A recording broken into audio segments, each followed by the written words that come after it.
面对后疫情阶段，为了迎接10月的观光人潮，市府文化局再次邀请府城上强的代言人延平郡王郑成功，再次推出成功系列的创意商品——成功爆米花。上午在延平郡王署正式推出上市。我们这次特别提出了成功爆米花这样子的一个商品，让大家在努力的过程当中可以顺利的拥抱成功。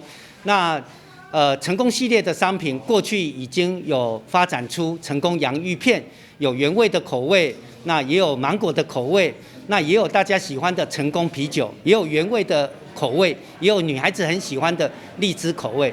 那这一次特别提出了成功爆米花是属于这个玉米口味的部分。那这个也是大家比较喜欢的。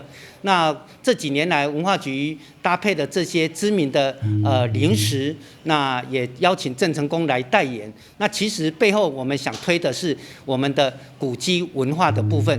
在上市进程，市府依照鼓励，向延平郡王来分享祭拜。功德顶面嘛摆满成功系列的产品，有成功爆米花、成功啤酒等。配合2024年府城建成400周年，市府嘛推出万流砥柱的纪念衫。诉说历史就是台南的强项，能够让许多过去的历史人物也好、建筑也好，能够让后代的人能够记得。我相信用文创的方式是一个最好的方式，这比死板的教条式这个宣导还要好。所以我们觉得，其实也要把台南又是美食又有历史，就把美食跟历史结合在一起。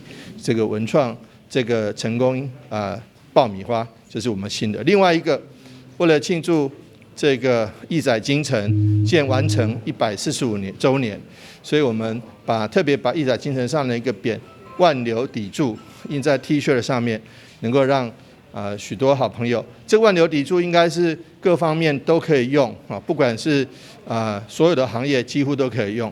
那像我们军方，它也可以成为国防的万流砥柱像我们工程单位也可以成为许多建筑物或公共工程的万流砥柱。像很多我们要勉励或是要期许一个人成为国家有用的人，那可以送他万流砥柱的 T 恤。所以我觉得其实这也是大家都可以用。因应国庆的年假，如果民众想要搁成功一波，会用对着成功爆米花的上市，在品尝的时嘛对着心花开。